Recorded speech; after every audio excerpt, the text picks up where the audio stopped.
Nama saya Haji Daling Raden, ya selaku pemuka masyarakat sekaligus saya dibentuk orang Teguh Dacing itu sebagai imam masjid.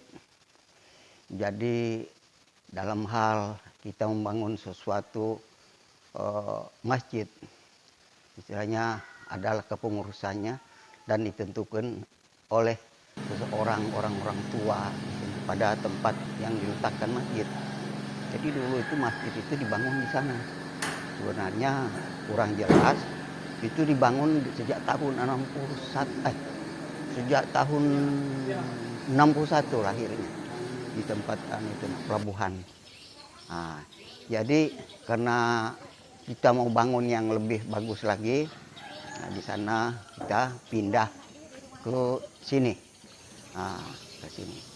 Itu masjidnya pindah dari bawah sana masuk ke sini, adalah ini tempat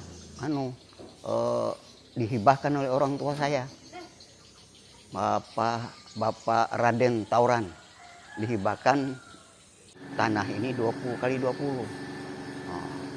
Jadi dibangun masjid ini tahun 1990. Dibangun dengan cara kita pakai kolong, pakai tiang dengan ulin.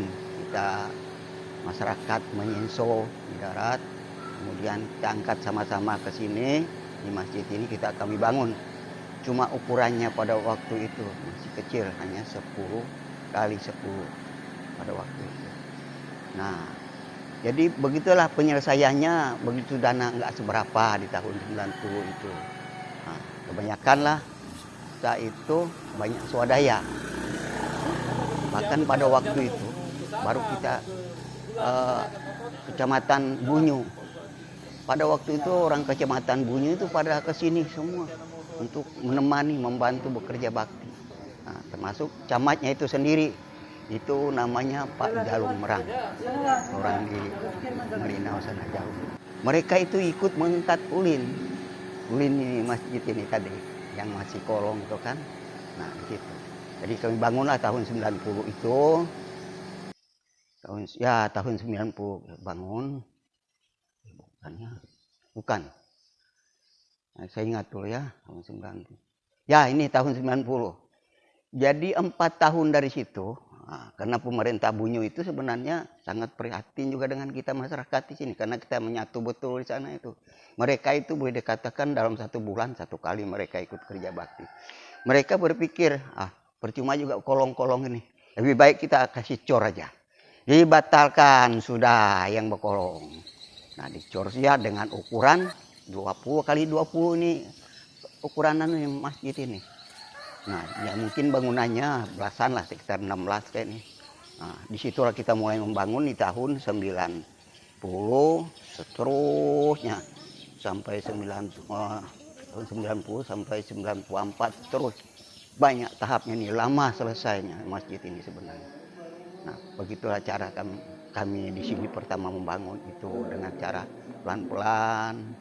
Nah, sehingga akhirnya masjid itu lahirlah pada di tahun 94 ini masjid mulai membangunnya sampai sekarang tahun 1994. Nah, jadi apa yang pada tahu lagi yang lain jamaahnya? Ya, jamaahnya itu istilahnya ya pertama-tama sekali kepengurusan masjid dan pengurusan pembangunan dan orang-orang tua yang ada di sekitar itulah jamaah masjid itu. Jadi tentang kepengurusan pembangunannya memang ada personelnya memang. Jamaahnya alhamdulillah terpenuhi semua ini masjid ini. Tidak pernah kosong lah. Kegiatannya Pak, selama ini kegiatan masjid? Ya, kegiatan masjid ini kayaknya seperti hari-hari besar Islam, ya kan? Gitu ya maksudnya. Nah, hari-hari besar Islam itu seperti Maulid, apalagi itu Isra Mi'raj, Hari Raya Idul Fitri, Hari Raya Idul Adha, kemudian pengajian-pengajian yang lain. Kadang-kadang ustadz ada dari Bunyu, dari Tarakan ke sini. Nah, tidak kalah penting juga waktu itu mulai tahun-tahun 90-an itu ada sudah namanya jamaah tablik. Mereka masuk di sini bergabung dengan masyarakat di sini dengan orang-orang tokoh-tokoh masyarakat. Bahkan jamaah dari Masjid Babur Rahmah ini mereka ajak juga keluar, artinya mencari pengetahuan yang lebih baik lagi. Kemudian hasil mereka keluar itu mereka bawa lagi, terapkan dengan warga masyarakat dan jamaah Masjid Babur Rahmah ini demi meningkatkan ketakwaan. Kegiatan TPA ini setiap hari. Ini. Ya, mulai tahun itu setelah lahir sudah masjid ini, mulai juga berkegiatan apa itu BPA, TPA, mulai sudah berkegiatan TPA itu sampai sekarang. Nah, dari generasi bahkan sekarang ini sebenarnya sudah ada yang sudah tamat, tapi namun mereka kami di sini agak minim sedikit karena guru-guru daripada baik dari guru tajwid maupun guru lagu itu nggak ada. Tapi kalau soal mengetahui itu mengetahui semua Pak, bisa mengetahui. Nggak ada yang istilahnya buta huruf Al-Quran itu, insya Allah tetap ada.